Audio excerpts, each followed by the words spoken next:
দর্শক, রাজনীতিতে অনেক দিন থেকেই আওয়ামী লীগের কোনো কর্মকাণ্ড আমরা দেখছি না। আওয়ামী লীগ একেবারে স্থিমিত হয়ে আছে। আওয়ামী লীগের কোনো ঝটিকা মিছিল নেই, কোনো ধরনের কোনো কর্মকাণ্ড নেই। সামাজিক যোগাযোগ মাধ্যম ফেসবুকেও তারা কিছুটা চুপচাপ হয়ে গেছে। নির্বাচন এগিয়ে আসছে, নির্বাচন নিয়ে একমাত্র শেখ হাসিনার একটা বার্তা নিয়ে আমরা আনন্দবাজারের একটা রিপোর্ট হতে দেখেছিলাম। আনন্দবাজার রিপোর্ট করেছিল যে শেখ হাসিনা বার্তা দিয়েছেন নির্বাচন বয়কট এবং নির্বাচন প্রতিরোধের। সেটা খুঁজতে গিয়ে আমরা আওয়ামী লীগের সামাজিক যোগাযোগ মাধ্যম ফেসবুক পেজে দুই পৃষ্ঠার সেরকম একটা বিবৃতি আমাদের চোখে পড়েছিল। এর বাইরে আওয়ামী লীগের তেমন কোনো রাজনৈতিক সিদ্ধান্ত আমরা দেখছি না। অর্থাৎ তারা একটু চুপ মেরে আছে, একটু ঘাপটি মেরে আছে। এই যে চুপ থাকা কিংবা ঘাপটি মেরে থাকা, এগুলো কিন্তু একটা ইঙ্গিত দেয় বড় কোনো কিছুর।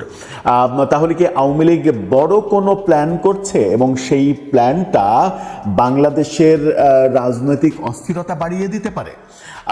আওয়ামী লীগের বিভিন্ন সূত্রে আলোচনা হচ্ছে আওয়ামী লীগের শীর্ষ বহু নেতাকে এরই মাঝে মাইনাস করে ফেলা হয়েছে এবং আওয়ামী লীগের সভানেত্রী শেখ হাসিনা নাকি এই মাইনাসের প্রধান নেতৃত্ব দিচ্ছেন এবং এই যে শীর্ষ নেতাদের মাইনাস করা হয়েছে সেটা নাকি অচিরেই বিভিন্ন মাধ্যমে ছড়িয়ে দেয়া হতে পারে এবং এদেরকে বাদ দিয়ে আওয়ামী লীগ নতুন করে পুনর্গঠন প্রক্রিয়ায় যেতে পারে, যেখানে পেছন থেকে ভূমিকা রাখবেন শেখ হাসিনা, কিন্তু সামনে নেতৃত্ব দেবেন আর একজন।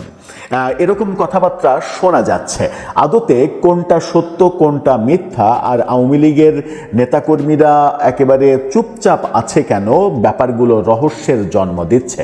চলুন এই ভিডিওতে সেই রহস্য ভেদ করার একটু চেষ্টা করে দেখি আমরা বুঝতে পারি কিনা তাদের এই চুপ থাকা এবং শীর্ষ বহু নেতাকে মাইনাস করার থিওরিটা কতটা সত্য কিংবা কতটা যুক্তিসঙ্গত।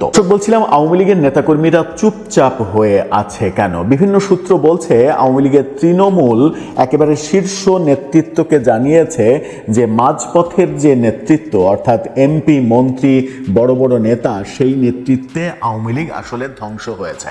দল হিসেবে আওয়ামী লীগের অনেক বড় ক্ষতি হয়েছে। মূলত আওয়ামী লীগের এই 2009 থেকে 24 পর্যন্ত যারা 300 আসনে এমপি ছিলেন এবং যারা মন্ত্রিত্বের দায়িত্বে ছিলেন, তাদের বেশিরভাগের বিরুদ্ধেই অভিযোগ। তাদের অন্তত 80% বিরুদ্ধে ব্যাপক অভিযোগ রয়েছে। আওয়ামী লীগের মানে এমনি অভিযোগ তো রয়েছে, দুর্নীতি, টাকা মারা, টাকা বিদেশে পাঠানো, বিভিন্ন মন্ত্রীর কর্মকাণ্ড তো আমরা দেখছি এবং অনেকে জেলেও আছেন, অনেকের অনেক খবর তো আমরা গণমাধ্যমে দেখছি, অনেক কিছু বেরিয়ে আসছে, কিন্তু সেগুলো না, সেগুলো তো রাষ্ট্রীয় এবং বিচার বিভাগীয় ব্যাপার, আইন শৃঙ্খলা বাহিনীর ব্যাপার, সেগুলো বের করে আনা। কিন্তু আওয়ামী লীগের ভেতরেই এক ধরনের আলোচনা রয়েছে যে বিগত 15.5 বছরে যারা এমপি হয়েছেন, যারা মন্ত্রী হয়েছেন, তাদের বেশিরভাগই দলটাকে ধ্বংস করেছেন, রাজনৈতিক দল হিসেবে ধ্বংস করেছেন এবং বিভিন্ন দল থেকে, অন্য দল থেকে, প্রতিক্রিয়াশীলদের মধ্য থেকে লোকজনকে এনে নিজেদের ভাই লীগ বড় করেছেন এবং ভাই লীগের পরিধি বড় করে একটা বলয় তৈরি করেছেন, যে বলয় নিয়ে তারা রাজনীতি করেছেন, যেখানে কিনা আওয়ামী লীগের অরিজিনাল যারা তৃণমূলের যারা নেতাকর্মী, তারা নানাভাবে আওয়ামী লীগের এমপি মন্ত্রীদের দ্বারাই নিষ্পেষিত হয়েছেন, নিপীড়িত হয়েছেন, জেল জুলুমের শিকার হয়েছেন। তারা ক্ষমতায় থাকাকালীনই এক ধরনের বিরোধী দলের মতো তাদের অবস্থা হয়েছিল এবং এই অবস্থার কারণে দায়ী করা হয় আওয়ামী লীগের তৎকালীন এমপি মন্ত্রীদের এবং শীর্ষ নেতাদের। এই আলোচনার মাঝে মানে একটা যে আলোচনা দিয়ে শুরু করলাম যে আওয়ামী লীগের এই যে ঝটিকা মিছিল, হঠাৎ করে কিছুদিন আগে পর্যন্ত তারা এই যে ঝটিকা মিছিল করছিল, এটা করছিল, ওটা করছিল, এগুলো সম্পূর্ণ এখন দেখছি একেবারে চুপচাপ, তারা চুপ মেরে আছে। এটার কারণ কি? এটার কারণ কি এটা যে তারা চুপ মেরে আছে, এই চুপ থাকা কিংবা নীরবতা অনেক বড় একটা বিষয় বিস্ফোরণের ইঙ্গিত দেয়। ব্যাপারটা কি সেরকম যে তারা বড় কিছুর প্রস্তুতি নিচ্ছে, নাকি তৃণমূল আদতে ত্যক্ত বিরক্ত হয়ে গেছে ওই মাঝপথের নেতাদের বিভিন্ন ইনস্ট্রাকশনে এই ঝটিকা মিছিল, এটা করা ওটা করা, সেই করতে গিয়ে বারবার গ্রেপ্তার হয়েছেন, জেলে গিয়েছেন, জেল থেকে জামিন পাওয়ার জন্য তার পেছনে যে টাকাটা খরচ করা দরকার সেই টাকাটা খরচ করার কোনো লোক পাওয়া যায়নি। গরিব অর্থনীতি যাদের, তারা হিমশিম খেয়েছে এই ব্যাপারগুলো মোকাবেলা করতে। এরকম কারণে তৃণমূল আসলে এক ধরনের শীর্ষ কমান্ডকে জানিয়েই দিয়েছে যে আমরা এই ধরনের হটকারী ঝটিকা মিছিল, এই জাতীয় মানে কর্মকাণ্ডে যেতে চাই না যেখানে আমাদের প্রাণের শঙ্কা রয়েছে। এরকম কি হতে পারে, নাকি তারা সত্যিকার অর্থে বড় কোনো কিছুর প্রস্তুতি নিচ্ছে, যেটা নির্বাচন এগিয়ে আসছে, নির্বাচন প্রতিরোধের ঘোষণা যেটা শেখ হাসিনা দিয়েছেন বলে আনন্দবাজার নিশ্চিত করেছে। আমরাও তাদের সামাজিক যোগাযোগ মাধ্যমে তাদের বিবৃতি খুঁজে পেয়েছি, 2 পৃষ্ঠার বিবৃতি, যেখানে তারা নির্বাচন বর্জন এবং নির্বাচন প্রতিরোধের ডাক দিচ্ছে। সেটার কি তারা প্রস্তুতি নিচ্ছে? এই দুটো প্রশ্নের সমাধানটা আমার জানা নেই। দর্শক, আপনার জানা থাকলে আপনি জানাতে পারেন। আরেকটা বড় ব্যাপার সেটা হচ্ছে যে আরেকটা খবর কানাঘুষা হচ্ছে এবং 2-4 জায়গায় আলোচনা হতে দেখছে।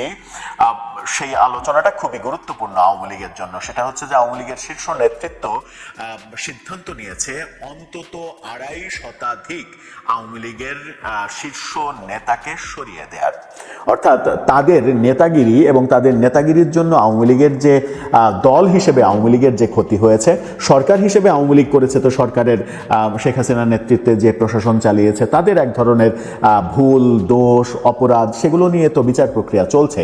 বিচার প্রক্রিয়ার দিকে যেতে চাচ্ছি না, আওয়ামী লীগের সাংগঠনিক দিকের কথা বলছি। যে আওয়ামী লীগের সাংগঠনিক দিক দল হিসেবে যারা ধ্বংস করেছে এবং দলকে একটা বলয়ে নিয়ে, নিজস্ব বলয় দলে একটা তৈরি করেছিল এবং যে তৈরি করার ফলে তৃণমূলকে একেবারে বিচ্ছিন্ন করে ফেলা হয়েছিল। এমনকি দলীয় সভানেত্রী শেখ হাসিনার চতুর্পাশেও 3-4 স্তরের একটা বলয় তৈরি করা হয়েছিল যেন কোনোভাবেই তৃণমূলের কোনো কথা শেখ হাসিনা পর্যন্ত পৌঁছাতে না পারে। এবং এই গ্যাংটার অন্যতম নেতৃত্ব দিয়েছেন হচ্ছে এখন যিনি জেলে রয়েছেন সালমান এফ রহমান, বাংলাদেশের দরবেশ হিসেবে পরিচিত।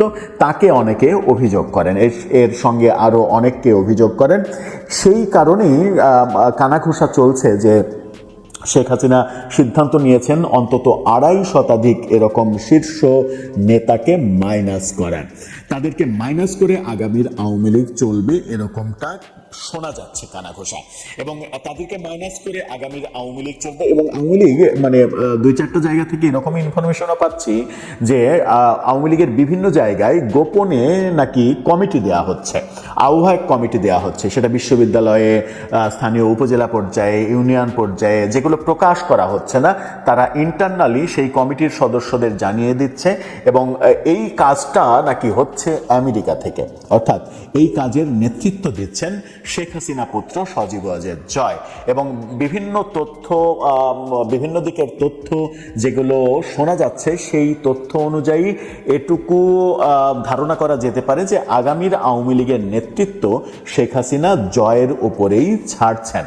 জয়ই আগামী নেতৃত্ব দেবেন এবং এই মুহূর্তে আওয়ামী লীগের যে বেসিক পরিচালনা কাঠামো, সেটা শেখ হাসিনা ব্যাক এন্ডে থেকে জয়কে দিয়ে বিভিন্ন কিছু করানোর চেষ্টা করছেন এবং জয় এটা নিয়ে তার মতো করে প্রস্তুতি নিচ্ছেন আগামীর আওয়ামী লীগকে পরিচালনা করার ক্ষেত্রে। কিন্তু সেই ক্ষেত্রে তো একটা বড় বাধা রয়েছেই, শেখ পরিবারের জন্য একটা বড় বাধা রয়েছে। সেই বড় বাধাটা হচ্ছে যে বাংলাদেশের আদালতে যে বিচার প্রক্রিয়া চলছে, বিচার প্রক্রিয়াকে উতরে গিয়ে জয় কতটা আওয়ামী লীগের হাল ধরতে পারবেন সেটা একটা বড় প্রসঙ্গ।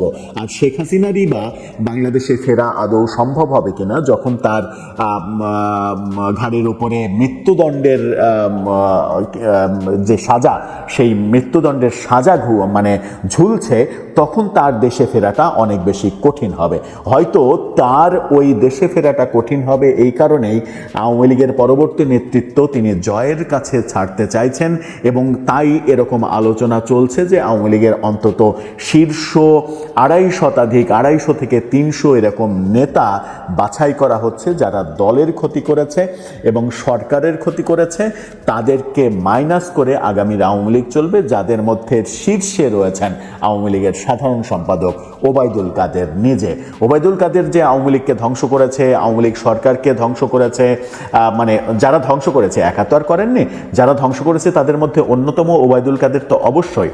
সৈয়দ আশরাফের মতো একজন সৎ মানুষকে আওয়ামী লীগ সরিয়ে দিয়ে যখন ওবায়দুল কাদেরের মতো মানুষকে আওয়ামী লীগ তাদের সাধারণ সম্পাদক নির্বাচিত করেছিল, তখনই একটা বার্তা কিন্তু মানে মানুষ পেয়ে গিয়েছিল যে আওয়ামী লীগ আদতে কাদের নিয়ে পথ চলতে চায়।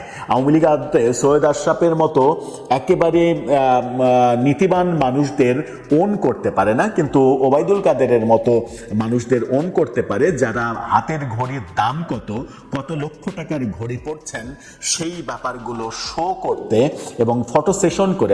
ওবায়দুল কাদের মজার ব্যাপার, যে কথাটা দিয়ে শেষ করে আপনি অবাক হবেন যে একজন রাজনৈতিক নেতা, একটা রাজনৈতিক দলের, ক্ষমতাসীন রাজনৈতিক দলের সেক্রেটারি, তার ফেসবুক পেজে আপনি ঘুরবেন, তার যে 15.5 বছরের শাসন আমল কিংবা সেক্রেটারি হওয়ার পরের থেকে যে সময়টা ধরে নিন যে দীর্ঘ 7-8 বছর কিংবা তারও বেশি, সেই সময়টা আপনি তার ফেসবুক প্রোফাইলে কিংবা পেজে একটু মারুন, মেরে আপনি দেখবেন যে সেখানে ওবায়দুল কাদেরের ফেসবুকে কোনো মানে দলীয় কর্মকাণ্ড নেই, কোনো সরকারের কোনো পজিটিভ কর্মকাণ্ড নেই, অর্থাৎ রাজনীতি এবং সরকারের কোনো কর্মকাণ্ড নেই। তিনি মানে নিজের ফটো সেশন করা ছবি আপলোড দেওয়ার কাজে নিজের ফেসবুকটাকে ব্যবহার করেছেন। তার মানে হচ্ছে যে কতটা মানে কতটা আত্মকেন্দ্রিক একটা মানুষকে আওয়ামী লীগ তার সাধারণ সম্পাদক বানিয়েছিল। আওয়ামী লীগের সভানেত্রী শেখ হাসিনার বিরুদ্ধেও তো অনেক অভিযোগ, নেতাকর্মীদের অনেক অভিযোগ রয়েছে, তারপরেও সেই অভিযোগগুলোকে মানে মানে কি বলে, এক ধরনের আওয়ামী লীগের নেতাকর্মীদের কেন যেন মনে হয় যে এক ধরনের অন্ধ বিশ্বাস কিংবা অন্ধ ভালোবাসা শেখ হাসিনার প্রতি রয়েছে। মানে তারা বিশ্বাসই করতে চায় না যে শেখ হাসিনা কোনো অন্যায় করতে পারে কিংবা শেখ হাসিনা কোনো অপরাধ করতে পারে। এই প্রবণতা আওয়ামী লীগের নেতাকর্মীদের মধ্যে রয়েছে, সেটাও একটা বড় ব্যাপার। মানে সেই কারণেই হয়তো শেখ হাসিনাতেই তারা আস্থা রাখছে, এবং শেখ হাসিনাতে আস্থা তারা যখন রাখছে তখন আওয়ামী লীগের শীর্ষ নেতা যারা দলকে ধ্বংস করার জন্য নেতৃত্ব দিয়েছেন এবং বিভিন্ন সময় বিশেষ করে এই তালিকায় সম্ভবত কোনো মন্ত্রী এই তালিকা থেকে বাদ যাবেন না। আমার মনে হয় যে আওয়ামী লীগের আমলে মন্ত্রিত্ব করেছেন এমন কেউ এই তালিকা থেকে বাদ যাওয়ার সম্ভাবনা খুব কম। কারণ আওয়ামী লীগের একেবারে শ্রদ্ধাভাজন মন্ত্রীদের কথা যদি আপনি বলেন, একজনের কথা বলি, মুক্তিযুদ্ধ মন্ত্রী আকম মোজাম্মেল হক, তিনি বীর মুক্তিযোদ্ধা এবং রণাঙ্গনের যুদ্ধ শুরু হওয়ার আগেই গাজীপুরে তিনি কিন্তু মানে একেবারে সশস্ত্র সংগ্রাম করেছিলেন, প্রতিরোধ করেছিলেন, পাকিস্তানি বাহিনীকে প্রতিরোধ করেছিলেন। সেরকম একটা বীরত্ব গাথা যার ইতিহাসে রয়েছে। তিনিও যখন মুক্তিযুদ্ধ মন্ত্রণালয় পরিচালনা করেছেন, তখন মুক্তিযুদ্ধ মন্ত্রণালয় যেভাবে পরিচালিত হওয়া উচিত, মুক্তিযুদ্ধকে যেভাবে উপস্থাপন করা উচিত, সেগুলো না করে মুক্তিযুদ্ধ চেতনা, বঙ্গবন্ধু এটাকে নিয়ে নানা ফরিয়াদের তিনি ব্যবসা করার নানা ধরনের উপকরণ হাতে তুলে দিয়েছিলেন, যেটা আওয়ামী লীগ সরকারকে অনেক বেশি পচিয়েছে। এরকম উদাহরণ প্রায় প্রত্যেকটা মন্ত্রণালয়ে হয়তো দেওয়া যাবে, সেই আলোচনায় যেতে চাই না। তবে আওয়ামী লীগের বর্তমান কর্মকাণ্ডে মনে হচ্ছে যে তারা 15.5 বছরের অনেক ভুল, হয়তো প্রকাশ্যে বলছে না, কিন্তু 15.5 বছরের অনেক ভুল তারা উপলব্ধি করতে পারছে, এবং উপলব্ধি করতে পেরে তারা হয়তো একটা পরিশুদ্ধ অবস্থান নিয়েই কামব্যাক করার পরিকল্পনা করছে। তারা যদি পরিশুদ্ধ অবস্থান নিয়ে কামব্যাক করার পরিকল্পনা করে, তাহলে হয়তো বাংলাদেশের বহু মানুষ তাদেরকে স্বাগত জানাতেও পারে। যেটা দুদিন আগে আমাদের প্রধান উপদেষ্টা বললেন যে আওয়ামী লীগ এখন পর্যন্ত তাদের ভুল স্বীকার করছে না, তারা যে ভুল করেছে, অপরাধ করেছে সেটা বলছে না। আমাদের প্রধান উপদেষ্টা হয়তো তার মতো করে তার ভাষায় বলেছেন, তিনি যেভাবে চাইছেন আওয়ামী লীগ হয়তো সেভাবে করবেও না, আওয়ামী লীগ সেভাবে মনে করেও না। কিন্তু আওয়ামী লীগ নিজে থেকে যদি উপলব্ধি করে যে দল হিসেবে সরকার পরিচালনার জায়গায় তাদের তাদের অনেক ভুল ছিল, সেই ভুলগুলো তারা উতরে সংশোধন করে সেই ভুলগুলো একটা সময় জাতির কাছে প্রকাশ্যে বলে যে এই ভুলগুলো আমাদের ছিল। এই প্রক্রিয়ার মধ্য দিয়ে তারা যদি মানে আসতে চায় এবং মানে প্রধান উপদেষ্টা যেভাবে ভাবছেন সেভাবে গুরুত্ব তারা দিক না দিক সেটা তাদের ব্যাপার, কিন্তু তাদের ইন্টারনাল যে ব্যাপারটা, যে রাজনীতি নষ্ট করা, দল নষ্ট করা, সরকারি বিভিন্ন ধরনের ভুল পদক্ষেপ নেওয়া, একপাক্ষিক নির্বাচন করা, অনেক কিছুই তো রয়েছে, অনেক ভুল রয়েছে। সেই অনেক ভুলগুলো কোনো একটা সময় জনগণকে যদি প্রকাশ্যে তারা উপস্থাপন করে যে এই ভুল আমরা করেছি, যেটা নেলসন ম্যান্ডেলার সময় আমরা নেলসন ম্যান্ডেলার নেতৃত্বে দক্ষিণ আফ্রিকায় দেখেছিলাম, যে ট্রুথ অ্যান্ড রিকনসিলিয়েশন কমিশন, সেই কমিশনের মাধ্যমে সবাইকে সাধারণ ক্ষমার মধ্যে আওতায় এনে একটা ঐক্যবদ্ধ জাতিতে পরিণত করে নেলসন ম্যান্ডেলা কিন্তু পৃথিবীতে অনন্য উদাহরণ তৈরি করেছিলেন, যেটা আমার দেশের বেলাতেও আলোচনা হয় যে আমাদের প্রধান উপদেষ্টা নোবেলজয়ী প্রফেসর ইউনূস তিনি চেষ্টা করলেও হয়তো এটা পারতেন, কিন্তু তিনি সে পথে হাঁটেননি।